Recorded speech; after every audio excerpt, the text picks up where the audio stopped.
Je suis Alain Foucault. Après avoir travaillé pour Europe 1, France Inter et la défunte Saint, la chaîne de télévision privée de Silvio Berlusconi, pour me rapprocher de l'Afrique et parler aux miens, j'ai dans un premier temps fait le journaliste reporter d'Image JRI sur plusieurs terrains de conflit sur notre continent.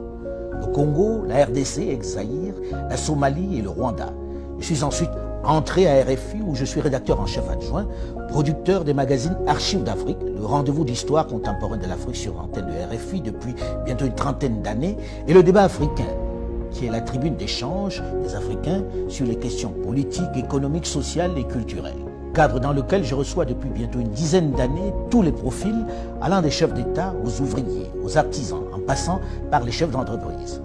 Je suis également le directeur général de Phoenix Productions qui s'est spécialisé dans la production de documentaires liés à l'Afrique. Question de rompre un peu avec cette fatalité qui veut que depuis la nuit des temps, l'histoire de la chasse soit toujours racontée du point de vue du chasseur.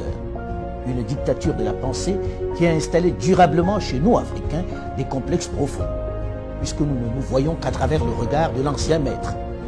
Ainsi, avec la littérature de Tarzan par exemple, nous avons accepté l'idée d'un blanc roi de notre jungle, qui était d'ailleurs le seul à parler le langage des animaux.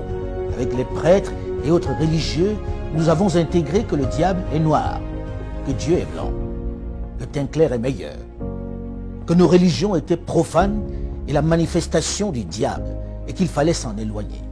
La plupart d'entre nous avons intégré que nous sommes moins intelligents que le blanc. Nos sœurs et nos mamans ont intégré le fait que les perruques, les moumoutes, longues des blanches, étaient plus beaux que leurs cheveux naturels.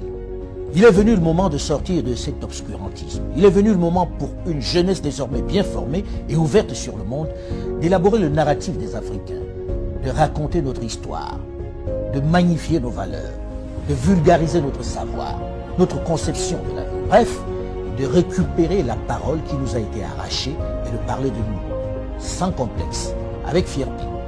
C'est pourquoi j'encourage les jeunes à produire autant qu'ils le peuvent, que ce soit dans la littérature, la culture et dans le domaine de l'audiovisuel. Les programmes sur nos médias doivent ressembler à nous.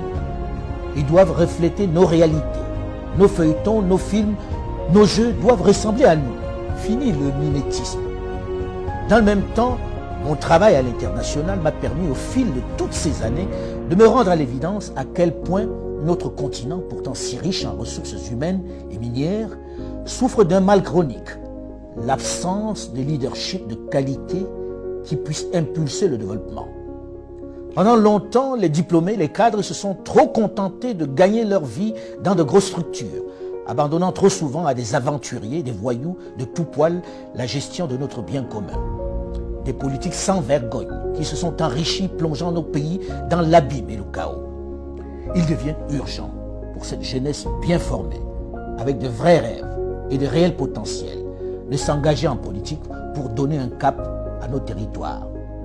C'est eux qui doivent mettre un terme à cette pandémie qui fait plus de victimes que le paludisme, Ebola et le Covid-19. Il faut s'engager en masse en politique et travailler à changer les paradigmes. Il faut arrêter de laisser cette activité à des vieux essentiellement mus par la volonté de se maintenir aux affaires alors qu'ils n'ont aucun projet pour leur pays, alors que leur avenir est derrière eux. Une chose est certaine, et c'est triste de le dire, ma génération et celle de mes aînés ont échoué à développer l'Afrique. Mais vous, les plus jeunes, aurez moins d'excuses puisque vous avez les armes pour renverser la vapeur. La balle est dans votre camp.